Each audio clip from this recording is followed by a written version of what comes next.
நம்முடைய ஆண்டவரும் இரட்சகருமாக இருக்கிற இயேசு கிறிஸ்துவின் நாமத்தினாலே நான் உங்கள் யாவரையும் வாழ்த்துகிறேன். தேவனுடைய வார்த்தையை கேட்பதற்காக கூடி வந்திருக்கிற உங்கள் ஒவ்வொருவரையும் தேவன் தாமே ஆசீர்வதித்து வழிநடத்துவாராக.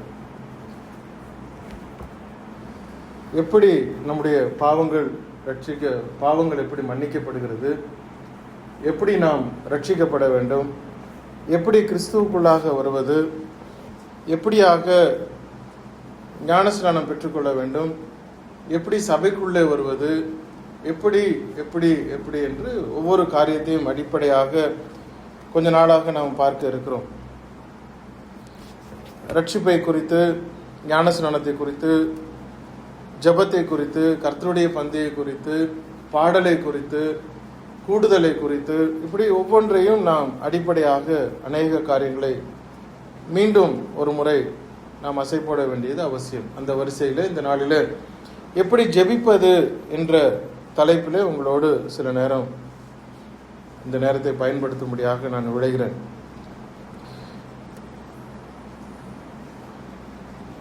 வசனத்தை யாரும் நோட் பண்ண வேண்டாம், இன்னைக்கு நல்லா கவனிங்க போதும். குறிப்பு தேவைப்படுகிறவர்களுக்கு நான் என்னுடைய நோட்ஸை நான் அனுப்பி தரேன், அது ஈஸியாக இருக்கும். ஏன்னா நிறையா இன்னைக்கு ஒரு கன்சைஸ்டாக நான் உங்களுக்கு கொண்டு வந்திருக்கிறதுனால என்னுடைய ரெக்வஸ்ட் அது. எப்படி ஜெபிப்பது?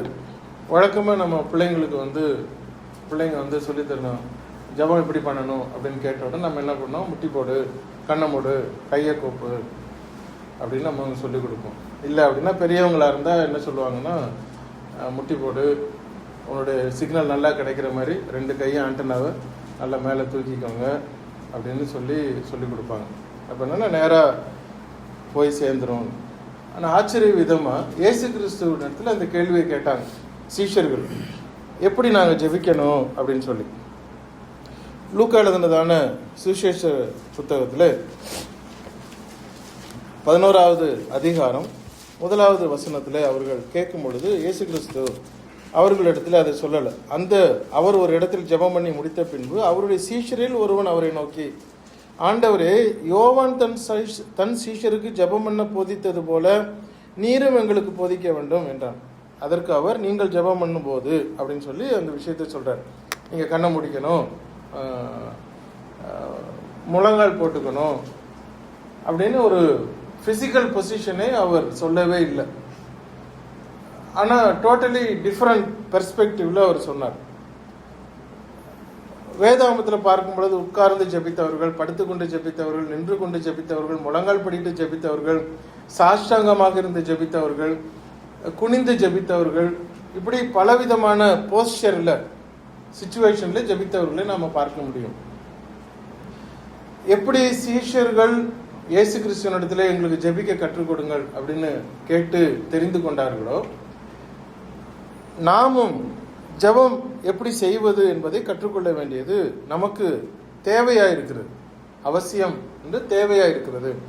ஏன்னா அவங்களுக்கே அது தெரியல, எங்களுக்கு எப்படி கற்றுத்தாங்க அப்படின்னா நமக்கும் பல நேரங்களில் கேட்போம், எப்படி ஜெபிக்கணும் அப்படின்னா டக்குன்னு உடனே நம்ம பொசிஷனில் தான் நம்ம கான்சன்ட்ரேட் போகுது. பொசிஷன் நல்ல முக்கியம். எப்படி இருந்தால் நம்ம ஜெபிக்கலாம், வண்டி ஓட்டிகிட்டே போகிறோம் ஜெபம் பண்ணுறோம், படுத்து கொண்டு இருக்கிறோம் ஜெபம் பண்ணுறோம். தேவன் வந்து நம்முடைய எந்த லெவலில் நீங்கள் உட்காந்துருக்கிறீங்க அப்படின்னு அவர் பார்க்கறது இல்லை. அதே நேரத்தில் நம்முடைய மனம் எப்படி இருக்குது, அட்டனங்கால் மேலே போட்டுக்கிட்டு ஜெபம் பண்ணுறதுன்னா அப்போது ஆட்டோமேட்டிக்காக அந்த இருதயத்தில் அந்த பயம் இல்லாமல் போகுது. ஸோ அதனால நம்ம அட்டனை எப்படி கை கால் எப்படி இருந்தாலும் பரவாயில்ல அப்படின்னு அட்டனங்கால் போட்டுக்கிட்டு ஜெபம் பண்ணலாமா அப்படின்னா அங்கே வித்தியாசப்படுகிறோம். பிரதானமாக நம்முடைய மனத்தாழ்மை அவசியம். இயேசு கிறிஸ்து வலியுறுத்தின வகை அவசியம். ஸோ எப்படி நம்ம ஜெபிக்கணும் அப்படின்னு இயேசு கற்றுக் கொடுத்துருக்கிறார். 11வது அதிகாரம் 1 வசனத்தில் அவங்க கேட்டது போல அதற்கு அவர், நீங்கள் ஜெபம் பண்ணும் பொழுது 2வது வசனம், பரமண்டலங்களில் இருக்கிற எங்கள் பிதாவே, உம்முடைய நாமம் பரிசுத்தப்படுவதாக, உம்முடைய ராஜ்யம் வருவதாக, உம்முடைய சித்தம் பரமண்டலத்தில் செய்யப்படுவது போல பூமியிலும் செய்யப்படுவதாக என்று சொல்கிறார். இதே ஜெபத் பதிவை மத்தேயு எப்படி எழுதுகிறார்னு பார்த்தீங்கன்னா, மத்தேயு 6வது அதிகாரம் 9வது வசனத்தில் ஒரு கூடுதல் தகவல் அங்கே நமக்கு கிடைக்கிது. நீங்கள் ஜெபம் பண்ண வேண்டிய விதமாவது, விதம் அப்படின்னா ஒரு பேட்டர்ன், ஜெபம் பண்ண வேண்டிய விதம். அப்படின்னா பேட்டர்ன் என்ன அர்த்தம்? ஒரு டெம்ப்ளேட், ஒரு மாதிரி, முன்மாதிரியை அவர் கொடுத்தாரு. அப்படின்னா அதையே நம்ம எல்லா நாளும் ஜெபம் பண்ணிக்கிட்டே இருக்கணும் அப்படிங்கிறதுக்காக ஒரு ஸ்லோகமாக அவர் கொடுக்கவில்லை. அப்படின்னா நம்ம வேற எதுவுமே ஜெபம் பண்ண முடியாது. நமக்கு ஒரு தேவை இருக்கு, வீட்டுக்கு ஒரு தேவை இருக்கு, எனக்கு ஒரு தேவை இருக்கு, பக்கத்து குடும்பத்துக்கு ஒரு தேவை இருக்கு, எனக்காக ஜெபம் பண்ணுங்கன்னு கேட்டுக்கொண்ட தேவை இருக்கு, அதெல்லாம் எப்போ ஜெபம் பண்றது? ஸோ அவர் ஒரு விதத்தை கொடுத்தார். அதனால அது ஸ்லோகம் இல்லை. மனப்பாடமா சில இடங்கள் என்ன சொல்லுவாங்க, கடைசியா போகும்பொழுது இந்த பரமண்டலங்கள் இருக்கிற எங்கள் பிதாவே அப்படிங்கிற மனப்பாடமா சொல்லிட்டு போயிடணும். இப்போ எப்படி நிறைய பேருக்கு கடைசியா என்ன ஆத்மாவே கர்த்தரை ஸ்தோத்திரி சொன்னாதான் ஜெபம் முடியும், இல்லைன்னா ஜெபம் முடியாது, பார்த்துக்கிட்டே இருப்பாங்க. நீங்க திடீர்னு ஆமேன் போட்டு கண்ணை முடிச்சு பாருங்க, எல்லாம் கண்ணை மூடிக்கிட்டே இருப்பாங்க. ஏன் அப்படின்னா இன்னும் இந்த கடைசி ஸ்லோகம் சொல்லலை. அப்படி அல்ல, மந்திரம் கிடையாது இது. அப்போ இயேசு கிறிஸ்து ஒரு மாதிரியை நமக்கு அங்க கொடுத்தார். அதுல இன்னைக்கு நம்ம பாலாஜி பிரதர் வாசித்தது அந்த பகுதியில இன்னும் கூடுதலான சில விஷயங்கள் என்ன சொல்றாருன்னா, நம்ம அந்தரங்கத்திலே ஜெபம் பண்ணணும். 4வது வசனம், 6வது அதிகாரம் 4வது வசனம். அப்பொழுது அந்தரங்கத்தில் பார்க்கிறவன் பிதா தாமே உனக்கு வெளியரங்கமாய் பலனளிப்பார். 5ஐயும் வாசிங்க பிரதர். அன்றியும் நீ ஜெபம் பண்ணும்போது மாயக்காரரை போல் இருக்க வேண்டாம். மனுஷர் காணும்படியாக அவர்கள் ஜெப ஆலயங்களிலும் வீதிகளிலும் சந்திகளிலும் நின்று ஜெபம் பண்ண விரும்புகிறார்கள். அவர்கள் தங்கள் பலனை அடைந்து தீர்ந்தார் என்று மெய்யாகவே உங்களுக்கு சொல்லுகிறேன். வெளியே போய் நீங்க ஆடம்பரமா எல்லாரும் பார்க்கணும். இன்னைக்கு நிறைய பேர் இந்த டிவில எல்லாம் முழங்கால் படித்து டிவி கேமராலாம் திறந்துருக்கும், இவர் மாத்திரம் கண்ண மூடி ஜெபம் பண்ணிட்டு இருப்பார். ஊர் உலகமே அவருக்கு முன்னாடி டிவிக்கு முன்னாடி டிவியை தொட்டுக்கோங்க, உங்களுக்கு எங்க வலிக்குதோ அங்க கையை வச்சுக்கோங்க அப்படின்னு அவர் ஜெபம் பண்ணிட்டு இருப்பார். ஆனா பைபிள் என்ன சொல்லுது? 6வது வசனத்துல, நீயோ ஜெபம் பண்ணும் பொழுது உன் அறை வீட்டுக்குள் பிரவேசித்து உன் கதவை பூட்டி அந்தரங்கத்தில் இருக்கிற உன் பிதாவை நோக்கி ஜெபம் பண்ணு. அப்பொழுது அந்தரங்கத்தில் பார்க்கிற உன் பிதா வெளியரங்கமாய் உனக்கு பதிலளிப்பார். அப்போ ஜெபம் பண்றது நம்ம விளம்பரப்படுத்தி கொண்டு ஊர் உலகத்துக்குலாம் நாங்கள் ஜெபம் பண்ண போறோம், ஜெபம் பண்ண போறோம், ஜெபம் பண்ண போறோம், ஜெப விழா, ஜெப ஆராதனை அப்படின்னு நம்ம விளம்பரப்படுத்த முடியாது. ஜெபம் அப்படிங்கிறது ஒரு கம்யூனிகேஷன், நமக்கும் தேவனுக்கும் இருக்கிற ஒரு தொடர்பு, ஒரு விண்ணப்பம், அவ்வளவுதானே ஒழிய அதை ஊருக்கெல்லாம் கூப்பிட்டுட்டு போய் நான் எங்க அப்பா கிட்ட அதை கேட்க போறேன், எல்லாரும் வாங்க அப்படின்னு சொல்லி கேட்டு போனா அப்பா சத்தம் போடுவார். என்ன பண்ணிட்டு இருக்கிற நீ, உனக்கு தேவைன்னு என்னட்ட கேட்க வேண்டியதானே, என்னத்துக்கு நீ அவனெல்லாம் கூப்பிட்டு வந்த அப்படின்னு அவர் கேட்க போறார். அடுத்தது 7வது வசனத்துல, அன்றியும் நீங்கள் ஜெபம் பண்ணும் பொழுது அஞ்ஞானிகளை போல, அஞ்ஞானிகள்னா யாரு, முட்டாளை போல, அந்த வார்த்தையை நல்லா கவனிக்கணும், முட்டாளை போல, அஞ்ஞானிகளை போல வீண் வார்த்தைகளை என்ன பண்ணக்கூடாதாம், அளப்பாதையுங்கள். அளப்பாதையுங்கள் அப்படின்னா திரும்பவும் திரும்பவும் சொல்லாதீங்க. அந்த ஆங்கிலத்தில் இல்லை கிரேக்கத்தில் அதை பார்த்தீங்கன்னா அதை do not repeat, no vain repetitions. திரும்ப திரும்ப திரும்ப திரும்ப அதை சொல்லக்கூடாது. கண்ணை மூடிக்கிட்டு வார்த்தை வரல அப்படின்னா சோத்திரம் சோத்திரம் சோத்திரம் சோத்திரம் சோத்திரம் சோத்திரம் சோத்திரம் டக்குனு ஞாபகம் வரும். அடுத்தது சொல்றது, அடுத்த வார்த்தைக்கு அர்த்தம் தேடுறதுக்காக நடுவில் ஏகப்பட்ட ஆண்டவரே ஸ்தோத்திரம் ஸ்தோத்திரம் ஸ்தோத்திரம் ஸ்தோத்திரம். என்னன்னா 2 மணி நேரம் நாங்கள் ஜெபம் பண்ணோம், முழங்கால் நின்று அவர் 2 மணி நேரம் ஜெபம் பண்ணுவார். என்ன ஜெபம் பண்ணாரு, பக்கத்தில் என்னங்க தெரியும். அப்போ நம்ம வீண் வார்த்தைகளை அளப்பாதீங்கள், திரும்பவும் திரும்பவும். அடுத்தது, அவர்கள் அதிக வசனிப்பினால் தங்கள் ஜெபம் கேட்கப்படும் என்று நினைக்கிறார்கள். அப்போ தேவையில்லாமல் அதிகமா தேவையில்லாம பேசிக்கிட்டே இருக்கிறது. சீக்கிரம் சப்ஜெக்ட் வாங்க அப்படின்னு சொல்றாங்க. உதாரணத்துக்குள்ள போகல, உதாரணம் போனா டைம் போயிடும். இப்போ தேவையில்லாத வார்த்தைகள், நம்ம என்ன எதுக்கு போனோம் அதை மாத்திரம் பேசணும், அதோட முடிஞ்சு. அதை தாண்டி ஏகப்பட்ட இந்த வசனத்தை சொல்லு, அந்த வசனத்தை சொல்லு, இதை கேளு, அதை கேளு, ஜோடிச்சு பேச வேண்டிய அவசியம் இல்லை. அதனால கரெக்டா இருக்கணும். இயந்திரத்தனமாக, ஒரு மெட்டீரியலிஸ்டிக்காக, ஒரு மெக்கனைஸ்டாக ஒரு ஜெபம் இருக்க வேண்டாம் அப்படிங்கிறத அவர் தெளிவாக சொல்லுகிறதை பார்க்கிறோம். இப்போ இயேசு கிறிஸ்து அந்த எப்படி ஜெபம் பண்ண வேண்டிய விதமாவது அப்படின்னு தொடங்கினார்னா, பரமண்டலங்களில் இருக்கிற எங்கள் பிதாவே என்று அவர் அதை தொடங்குகிறார். எப்படி அட்ரஸ் பண்றோம், ஃபர்ஸ்ட் நம்ம எடுத்தோன்னு ஒரு லீவ் லெட்டர் எழுதுறோம், இல்லை ஏதாவது லெட்டர் எழுதுறோம்னா ஃபர்ஸ்ட் டு ஃப்ரம் போட்டு டூ போடுறோம். இப்போ யாருக்கு அப்படிங்கிறது அட்ரஸ் வேணும். இப்போ யாருக்கு என்று அவர் சொல்லுகிறாருன்னா, எனக்கு நீங்க ஜெபம் பண்ணுங்க, எனக்கு அட்ரஸ் பண்ணுங்கன்னு அவர் சொல்லல, பிதாவை நோக்கி நீங்க அட்ரஸ் பண்ணுங்க. அதை தான் அவர் அந்த கொண்டு வருகிற காரியம். ஏன் பிதாவின் இடத்துல அட்ரஸ் பண்ணணும் அப்படிங்கிறதான் நம்ம கவனிக்கணும். 1 கொரிந்தியர் 15வது அதிகாரம் 28வது வசனத்தில் நான் வாசிக்கிறேன். இயேசு கிறிஸ்துவுக்கு மேல, அந்த ஹைரார்கி, இயேசு கிறிஸ்துவுக்கு மேல பிதாவானவர் இருக்கிறார். சகலவற்றிலும் எல்லாவற்றிலும் அத்தனைக்கும் பிதாவானவர் மேலாக இருக்கிறார். 1 கொரிந்தியர் 15:28 சகலமும் அவருக்கு கீழ்ப்பட்டு இருக்கும் பொழுது தேவனே, அதாவது பிதாவை குறித்து சொல்கிறது, தேவனே சகலத்திலும் சகலமுமாய் இருப்பதற்கு குமாரன் தாமும் தமக்கு சகலத்தையும் கீழ்ப்படுத்தினவருக்கு கீழ்ப்பட்டு இருப்பார். அப்ப இயேசு கிறிஸ்து பிதாவுக்கு கீழ்ப்பட்டு இருப்பார் என்று சொல்லுகிறது. 1 கொரிந்தியர் 11:3 என்று சொல்லுகிறது என்றால் ஒவ்வொரு புருஷனுக்கும் 11:3 ஒவ்வொரு புருஷனுக்கும் கிறிஸ்து தலையா இருக்கிறார் என்றும், ஸ்திரீக்கு புருஷன் தலையா இருக்கிறார் என்றும், கிறிஸ்துவுக்கு தேவன் தலையா இருக்கிறார் என்றும் நீங்கள் அறிய வேண்டும் என்று விரும்புகிறேன். அப்போ எல்லாவற்றிலும் ஏன் பிதாவை நாம் அட்ரஸ் பண்றோம்னா அவர் தான் சுப்பீரியர், அவர் தான் எல்லாவற்றுக்கும் தலையா இருக்கிறார் என்பதை நாம் பார்த்து கொள்ள வேண்டும். துதிகளும் ஸ்தோத்திரங்களும் பிரதானமாய், நல்லா அந்த வார்த்தைகளை கவனிங்க, துதிகளும் ஸ்தோத்திரங்களும் பிரதானமாய் சுப்பீரியரா அது யாருக்கு போகுது அப்படின்னா பிதாவுக்கு செலுத்தப்படுகிறது. சில வசனங்களை நான் வாசிக்கிறேன். கொலோசியர் 1:3-5 வரைக்கும். கொலோசியர் 1:3-5 வரைக்கும். கிறிஸ்து இயேசுவின் மேல் உள்ள உங்கள் விசுவாசத்தையும் பரிசுத்தவான்கள் எல்லார் மேலுள்ள உங்கள் அன்பையும் குறித்து நாங்கள் கேள்விப்பட்டு பரலோகத்தில் உங்களுக்காக வைத்திருக்கிற நம்பிக்கை நிமித்தம் நம்முடைய கர்த்தராகிய இயேசு கிறிஸ்துவின் பிதாவாகிய தேவனுக்கு ஸ்தோத்திரம் செலுத்தி. கவனிச்சிங்களா? நம்முடைய கர்த்தராகிய இயேசு கிறிஸ்துவின் பிதாவாகிய தேவனுக்கு ஸ்தோத்திரம் செலுத்தி எப்பொழுதும் உங்களுக்காக வேண்டுதல் செய்கிறோம். இப்போ ஸ்தோத்திரம் எங்க போகுது? பிதாவாகிய தேவனுக்கு. அதே கொலோசியர் 1:13 வசனத்துல இருளின் அதிகாரத்தினின்று நம்மை விடுதலையாக்கி தமது அன்பின் குமாரனுடைய ராஜ்யத்திற்கு உட்படுத்தினவருமாயிருக்கிற பிதாவை ஸ்தோத்தரிக்கிறோம். அப்போ அங்கேயும் பிதாவுக்கு அங்க கொண்டு போய் செலுத்தப்படுகிறது. கொலோசியர் 3:17 வார்த்தையினாலாவது கிரியையினாலாவது நீங்கள் எதை செய்தாலும் அதை எல்லாம் கர்த்தராகிய இயேசுவின் நாமத்தினாலே செய்து அவர் முன்னிலையாக பிதாவாகிய தேவனை ஸ்தோத்திரியுங்கள். அடுத்தது எபேசியர் 3:14-15 வசனங்கள். எபேசியர் 3:14-15 266 பக்கம். இது நிமித்தம் நான் பரலோகத்திலும் பூலோகத்திலும் உள்ள முழு குடும்பத்துக்கும் நாம காரணராகிய நம்முடைய கர்த்தராய் இருக்கிற இயேசு கிறிஸ்துனுடைய பிதாவை நோக்கி முழங்கால் படியிட்டு. வார்த்தையில கவனிச்சிங்களா? அப்போ ஸ்தோத்திரமும் துதிகளும் பிரதானமாய் முதன்மையாக பிதாவிற்கு அது செலுத்தப்படுகிறது. இதை ஆதி மக்கள் உணர்ந்திருந்தார்களா அப்படின்னா நிச்சயமா உணர்ந்திருந்தார்கள். மத்தேயுக்கு திருப்பிக் கொள்ளுங்கள். 9வது அதிகாரம், மத்தேயு 9வது அதிகாரம் 6-8 உடைய பார்க்கும் பொழுது பூமியிலே பாவங்களை மன்னிக்க மனுஷகுமாரனுக்கு அதிகாரம் உண்டு என்பதை நீங்கள் அறிய வேண்டும் என்று சொல்லி திமிர்வாதக்காரனை நோக்கி, இதை சொல்றது யாரு? இயேசு கிறிஸ்து. திமிர்வாதக்காரனை நோக்கி நீ எழுந்து உன் படுக்கையை எடுத்துக்கொண்டு உன் வீட்டுக்கு போ என்றார். உடனே அவன் எழுந்து தன் வீட்டுக்கு போனான். ஜனங்கள் அதை கண்டு ஆச்சரியப்பட்டு மனுஷருக்கு இப்படிப்பட்ட அதிகாரத்தை கொடுத்தவராகிய தேவனை மகிமைப்படுத்தினார்கள். இந்த ஊர்ல இது நடந்திருந்தா என்ன நடந்திருக்கும்? இந்த காலத்துல பாஸ்டர் வீட்டுக்கு கூட்டு போயிருப்பாங்க.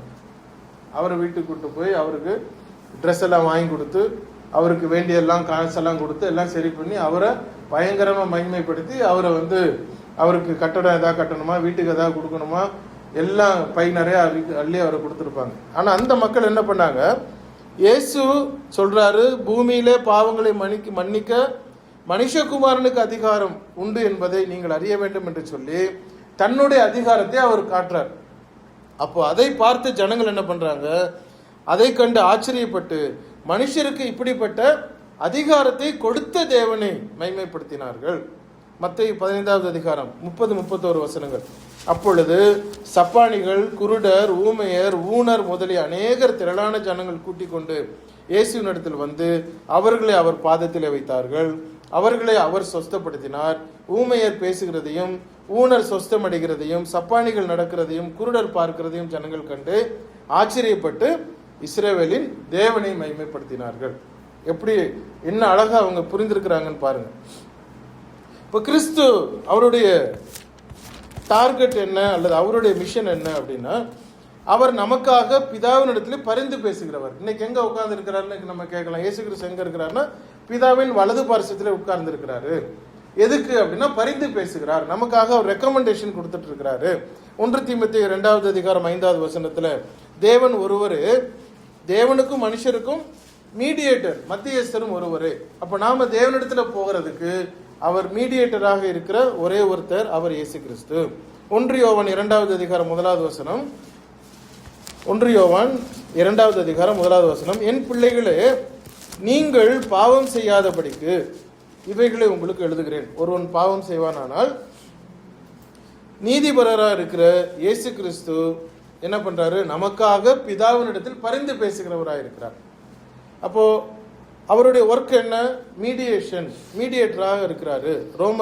ரோமருக்கு எழுதின நிருபம் 8வது அதிகாரம் 34வது வசனத்தையும் நம்ம பார்க்கலாம். ஆக்கினைக்கு உள்ளாக தீர்க்கிறவன் யார்? கிறிஸ்துவே மரித்தவர், அவரே எழுந்தும் இருக்கிறவர், அவரே தேவனுடைய வலது பார்சத்திலும் இருக்கிறவர், நமக்காக வேண்டுதல் செய்கிறவரும் அவரே. அப்போ மீடியேஷன் எப்படி இருக்குங்கிறதை இன்னொரு வசனத்தையும் நான் உங்களுக்கு காட்டுறேன். எபிரேயர் 7வது அதிகாரம் 24, 25, 303வது பக்கம். இவரோ என்றென்றைக்கும் நிலைத்திருக்கிறபடியினாலே மாறி போகாத ஆசாரியத்துவம் உள்ளவராயிருக்கிறார். மேலும் தமது மூலமாய் தேவனிடத்தில் சேருகிறவர்களுக்காக வேண்டுதல் செய்யும்படிக்கு அவர் எப்பொழுதும் உயிரோடு இருக்கிறவராகியால் அவர்களை முற்றுமுடிய ரட்சிக்க வல்லவராயிருக்கிறார். நல்லா பாருங்க, தமது மூலமாய் தேவனிடத்தில் சேருகிறவர்களுக்கு. அதனாலதான் நம்ம கிறிஸ்தவர்கள் என்று சொல்லப்படுகிறோம். நாம் கிறிஸ்துவை சார்ந்தவர்கள்.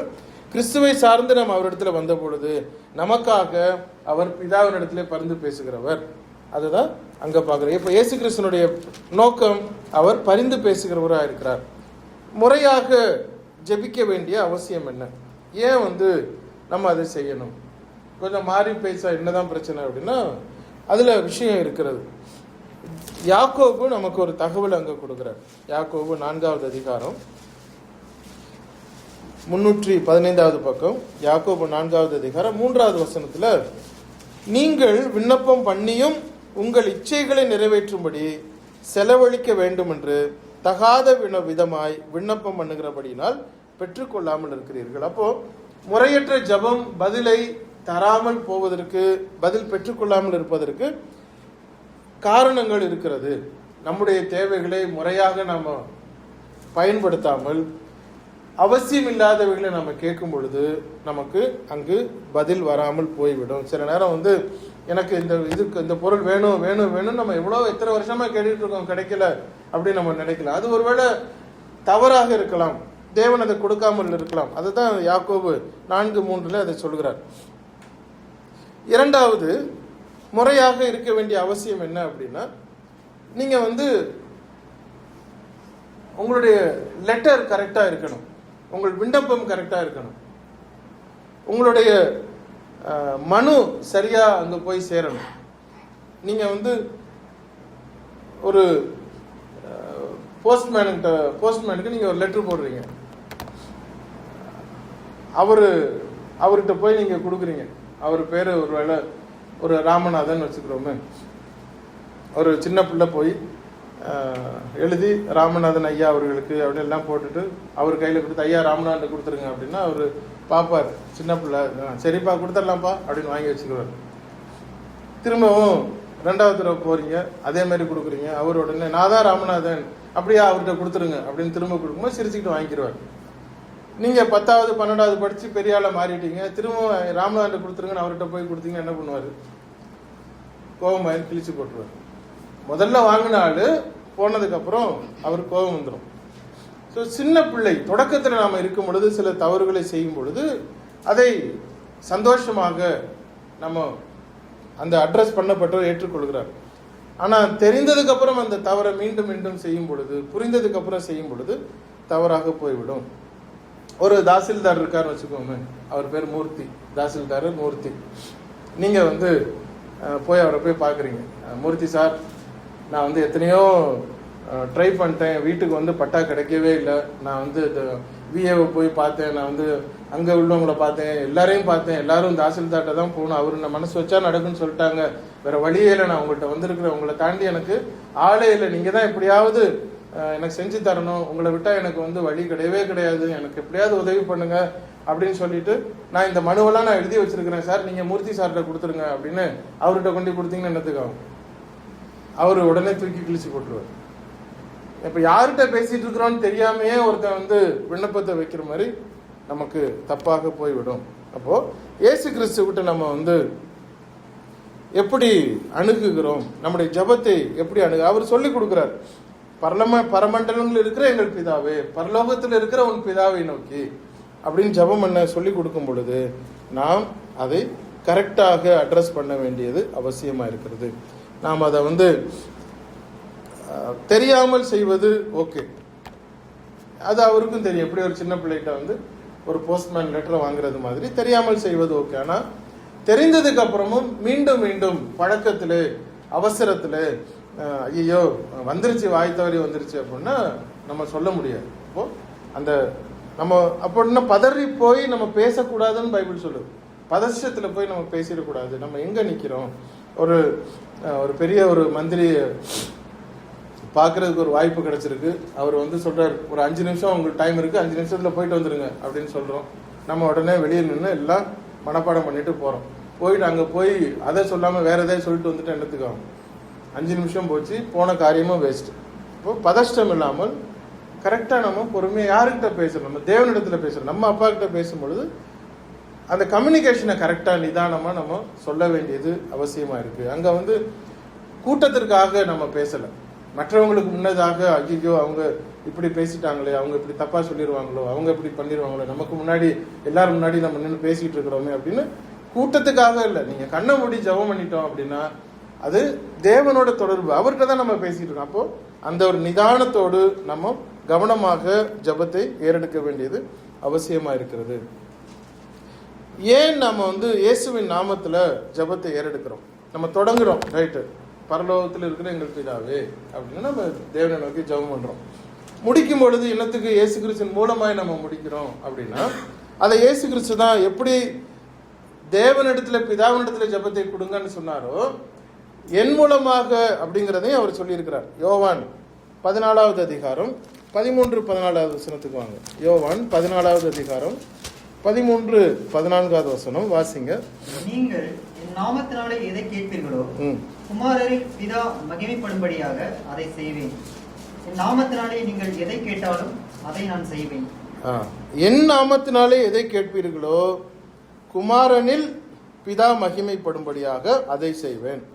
என் நாமத்தினால் நீங்கள் எதை கேட்டாலும் அதை நான் செய்வேன். அதுதான் நம்ம இயேசு கிறிஸ்து நாமத்தினால நம்ம கேட்கிறோம். நாமம்னா என்னது? அதிகாரம், ஒனாமா அப்படிங்கிற அந்த கிரேக்க வார்த்தை. அதிகாரத்தினால அக்சஸ், அவர் மூலமாக நமக்கு ஒரு அக்சஸ் கிடைக்குது. நமக்கு ஒரு கார்டு கொடுத்துருக்குறாங்க, ஒரு அதுக்கு பேர் என்ன சொல்லுவாங்க, அக்சஸ் கார்டு அப்படின்வாங்க. அந்த அக்சஸ் கார்டில் ஒரு ரூமுக்குள்ளார போகணும்னா அந்த கார்டு மூலமாக பயன்படுத்தி உள்ளே போகலாம். நம்ம போக வேண்டியது அக்சஸ் இல்லை, ஆனால் அக்சஸ் மூலமாக அந்த ரூமுக்குள்ளார போகிறோம். நம்ம பிதாவின் இடத்துல போவதற்கு இயேசு கிறிஸ்து ஒரு அக்சஸ் ஆக இருக்கிறார், ஒரு அணுகலாக அவர் இருக்கிறாரு. அந்த அதிகாரத்தை பயன்படுத்தி நம்ம போகிறோம். நமக்கும் தேவனுக்கும் உள்ள ஒரு உறவை இயேசு கிறிஸ்து ஏற்படுத்தி கொடுக்கிறாரு. அதனால தான் நம்ம ஜெபம் பண்ணும் பொழுது பிதாவை நோக்கி நம்ம ஜெபம் பண்றோம், இயேசு கிறிஸ்துவின் மூலமா நம்ம ஜெபம் பண்றோம். அது ரெண்டுக்கும் நமக்கு பலன் கொடுக்கிறது பரிசுத்த ஆவியானவர். ரைட். அப்ப இயேசு கிறிஸ்துவிட்ட நேரடியா ஜெபிப்பது தவறா, அது வந்து பிளண்டரா, அது மகா தப்பா அப்படின்னா அப்படி கிடையாது. ஏன்னா இயேசு கிறிஸ்து தேவன், நேரடியா அவர்கிட்ட ஜெபிக்கிறதுல எந்த தவறும் கிடையாது. நாம முதலாவது அதை புரிந்து கொள்ள வேண்டும். நேரடியா ஜெபிச்ச உதாரணங்களை நான் உங்களுக்கு சிலவற்றை நான் பட்டியலிட்டிருக்கிறேன். நல்லா என்னுடைய இதை கவனிங்க, டக்குன்னு நடுவில் எடிட் பண்ணிட்டு போயிடக்கூடாது, ஃபாலோ பண்ணிட்டே வாங்க.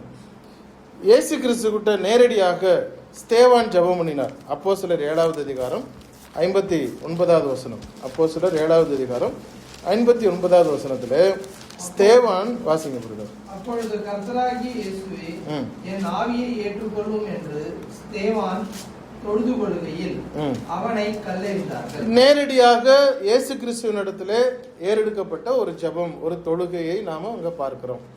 இதே காரியம் இன்னொரு வகையில வெளிப்படுத்தின விசேஷம் 22வது அதிகாரம் 20வது வசனத்துல சொல்லப்படுகிற காரியம் என்ன?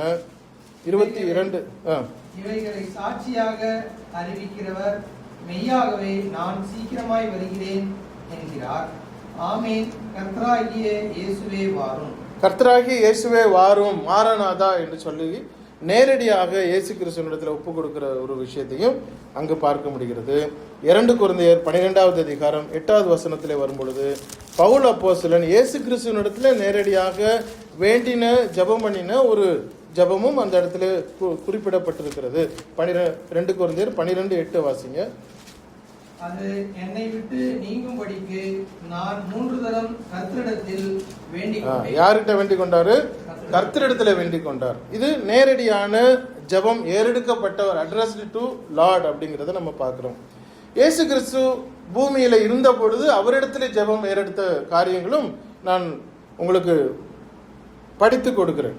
லூக்கா 23வது அதிகாரம் 42வது வசனத்துல சிலுவையிலே தொங்கிக் கொண்டிருந்த கள்ளன் இயேசு கிறிஸ்துவினிடத்துல அவன் மன்றாடுகிறான், நீர் வரும்பொழுது இந்த ராஜ்யத்தில் என்னை நினைத்துக் கொள்ளும் அப்படின்னு இயேசு கிறிஸ்துவின் நேரடியாக எடுக்கப்பட்ட ஒரு விண்ணப்பம்.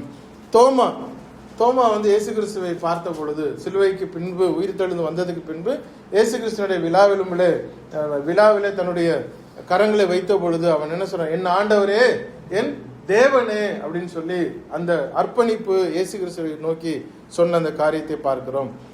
சீஷர்கள் அந்த புயல்ல வந்து கீழே விழும் பொழுது, ஆண்டவரே எங்களை காப்பாற்றும், நாங்கள் சாகிறோம், எங்களுக்கு உயிர் போகிறது என்று மத்தேயு 8வது அதிகாரம் 25 சொல்லுகிறதை நம்ம பார்க்க முடியும்.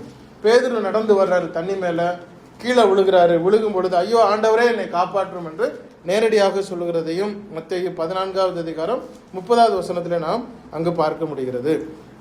குருடர்கள் அந்த இயேசு கிறிஸ்து போய் கொண்டிருந்த பொழுது, தாவீதின் குமாரனே எங்கள் மேல் இரக்கமாயிரும் என்று சொல்லி மத்தேயு 9:27 அவர்கள் சொல்லுகிறார்கள். குஷ்டரோகிகள் அவர்கள் ஜெபம் பண்ணின காரியம், ஆண்டவரே உமக்கு சித்தமானால் எங்களை நீங்கள் சுத்தமாக்கும் என்று மத்தேயு 8:2 சொல்கிறார்கள். கானானிய பெண்மணி சொல்றாரு, ஐயோ என் மகள் பிசாசு பிடித்திருக்கு, இந்த தாவீதின் குமாரனே எங்கள் மேல் இரக்கமாயிரும் என்று சொல்லி கேட்ட இந்த காரியம். இப்போ நேரடியாக இயேசு கிறிஸ்துவினிடத்திலே ஜெபித்த இந்த விஷயங்களையும் நான் உங்களுக்கு பட்டியலிட்டிருக்கிறேன். சிலவைகளை தான் நான் பட்டியலிட்டிருக்கிறேன், எல்லாத்தையும் பட்டியலிடல. அப்படி இருந்த பொழுதும் இயேசு கிறிஸ்து நமக்கு சொன்ன கட்டளைகளை நாம மறக்க கூடாது. இயேசு கிறிஸ்து என்ன சொன்னாரு? நீ பிதாவை நோக்கி ஜெபம் பண்ணு. நம்மை அவரிடத்திலே அவர் இழுத்துக் கொள்வதற்காக அவர் சொல்லவில்லை. அவர் வந்து ஒரு அக்சஸ் ஆக, ஒரு பாலமாக பிதாவின் இடத்துல கொண்டு போவதற்கு தான் அவர் வந்தாரே ஒழிய தன்னிடமா இழுத்துக் கொள்வதற்காக வரவே இல்லை. அதனாலதான் இயேசு கிறிஸ்து ஒவ்வொரு முறையும் கிட்டத்தட்ட 6 வசனங்களை நான் உங்களுக்கு கொண்டு வந்திருக்கிறேன். பிதாவிடம் ஜெபிக்க வேண்டும் என்பதை இயேசு கிறிஸ்து he was emphasizing, அவர் வலியுறுத்தினார், நம்முடைய ஜெபம் பிதாவை நோக்கி தான் இருக்க வேண்டும் என்பதை. மத்தேயு 6வது அதிகாரம் 6வது வசனத்திலே, நீங்கள் ஜெபிக்கும் பொழுது உன் அறை வீட்டுக்குள் சென்று கதவை மூட்டி என்ன பண்ணு? அந்தரங்கத்தில் இருக்கிற உன் பிதாவை நோக்கி ஜெபம் பண்ணு.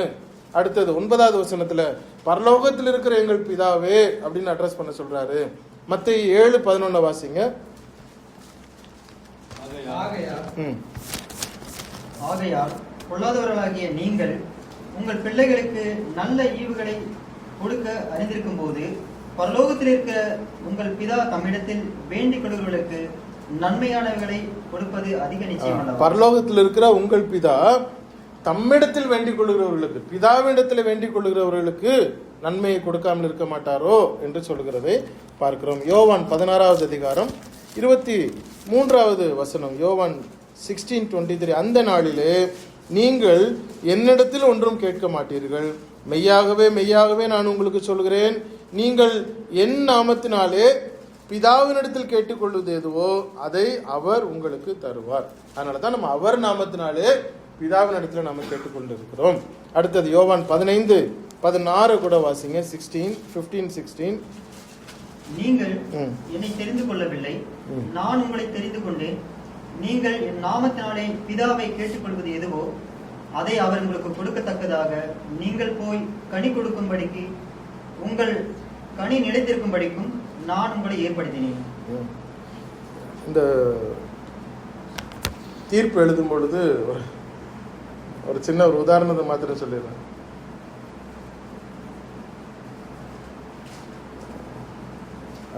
நீதிபதி சொல்றாராம் என்னன்னா, leave him not hang him அப்படின்னு சொல்லி, அதுல நீங்க அந்த கமா சொல்லுவாங்க.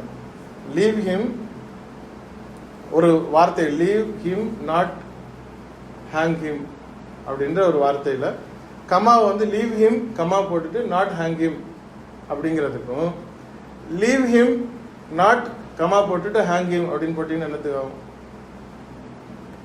இவனை விட்டு தூக்கில போட்டுறாத இவனை விட்டுறாத, தூக்கில போட்டுரு, அப்படியே மாறிடும். Leave him not, hang him. அப்போ அந்த வார்த்தைக்கு கேப் நம்ம வந்து கவனமா படிக்கணும். இந்த வசனத்தை நான் திரும்ப படிக்கிறேன். நீங்கள் என்னை தெரிந்து கொள்ளவில்லை அல்ல, நீங்கள் என்னை தெரிந்து கொள்ளவில்லை, நான் உங்களை தெரிந்து கொண்டேன். சரியா? You have not chosen him, I have chosen him. நீங்கள் என்னை தெரிந்து கொள்ளவில்லை, நான் உங்களை தெரிந்து கொண்டேன். நீங்கள் என் நாமத்தினாலே பிதாவை கேட்டுக்கொள்வது எதுவோ அதை அவர் உங்களுக்கு கொடுக்கத்தக்கதாக நீங்கள் போய் கனி கொடுக்கும்படிக்கு, உங்கள் கனி நிலைத்திருக்கும்படிக்கும் நான் உங்களை ஏற்படுத்தினேன். அப்போ அவருடைய நாமத்தினாலே நாம் பிதாவிடத்தில் கேட்டுக்கொள்வது எதுவோ அதை அவர் நமக்கு தருகிறார். யோவான் 14:13 கூட வாசிங்க. 14:13.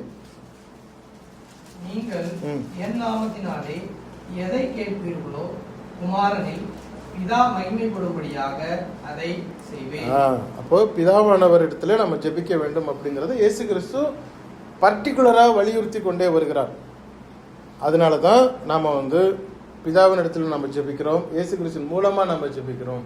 அப்ப இடையில நடுவுல வந்து நாம வந்து கொஞ்சம் அவசரப்பட்டோ பதஷ்டப்பட்டோ பழக்க தோஷத்திலேயோ நாம வந்து இப்படியே அலைப்பாய்ந்து விடக்கூடாது. உதாரணத்துக்காக நாம வந்து கர்த்தாவின்னு சொல்றதோ, ஆண்டவரின்னு சொல்றதோ, ஏசப்பான்னு சொல்றதோ, ராஜான்னு சொல்றதோ, இதெல்லாம் வந்து இயேசு கிறிஸ்துவை குறிக்கிறது. நம்ம இயேசு கிறிஸ்துவை அட்ரஸ் அவர் மூலமாகத்தான் நம்ம கொடுக்கிறோம். அப்போ பிதாவின் இடத்துல நம்ம ஜெபம் பண்றோம், இயேசு கிறிஸ்துவின் மூலமா நம்ம ஜெபம் பண்றோம். அப்ப நம்முடைய மனு எழுதுறது அத்தனையுமே எங்க போகுது அப்படின்னா இயேசு கிறிஸ்துவை நோக்கி இல்ல, பிதாவை நோக்கி போகிறது. கடைசியா நம்ம முடிக்கும் பொழுது இயேசு கிறிஸ்து நாமத்தினால நாம முடிக்கிறோம். அப்போ இந்த ஒரு காரியத்தை நம்ம ஜெபம் பண்ணும் பொழுது எப்படி ஜெபிக்கணும், ஏன் பிதாவின் இடத்துல ஜெபிக்கணும், ஏன் இயேசு கிறிஸ்து மூலமா ஜெபிக்கிறோம், அதனுடைய அவசியம் என்ன? இப்ப இயேசு கிறிஸ்து கிட்ட ஜெபிச்சுட்டா தப்பா போயிருச்சா, நமக்கு தண்டனை வந்துருமா? கிடையாது. அது நம்ம அதுல பெரிய விஷயம் கிடையாது. ஆனா முறைப்படும் பொழுது, நம்ம வளரும் பொழுது, மேல வந்து நம்ம விசுவாசத்துல தொடக்கத்துல இருந்தோம், சில நேரம் ஃபர்ஸ்ட் டைம் நம்ம ஜெபம் பண்ணது நமக்கு பதஷ்டம் வந்துடும், பழக்கம் முடியாந்துடும், ஓகே. ஆனா வளர வளர வளர வளர நாம வந்து அதை புரிந்து கொண்டு, நம்ம எப்படி ஊர்ல இருந்து வந்த உடனே கல்யாணம் பண்ணிட்டு ஊருக்கு வந்திருப்போம், 2 வருஷம் கழிச்சு திரும்பி போவோம். அங்க வந்து அந்த பிள்ளை நம்மளை வந்து பார்த்தோன்னா மாமான்னு கூப்பிட்டுரும், நமக்கு சந்தோஷமா இருக்கும். ஆனா வளர்ந்ததுக்கு அப்புறம் நம்ம மாமான்னு கூப்பிட்டா நமக்கு வருத்தமாயிடும். அந்த மாதிரி நம்ம வந்து வளர வளர நாம் முறையாக கற்றுக்கொள்ள வேண்டியது அவசியமா இருக்கிறது. அப்போ பிதாவானவர் சகலத்திலும் முதன்மையா இருக்கிறாரு, எல்லாவற்றையும் அவர் பிரதானமா இருக்கிறாரு. அவரிடத்துல நம்ம ஜெபம் பண்ணுகிறோம், இயேசு கிறிஸ்துவின் அதிகாரத்தோடு அவருடைய நாமத்தினாலே நம்ம ஜெபம் பண்ணுகிறோம். தேவன் தாமே இந்த வார்த்தைகளை ஆசீர்வதிப்பாராக. ஆமென்.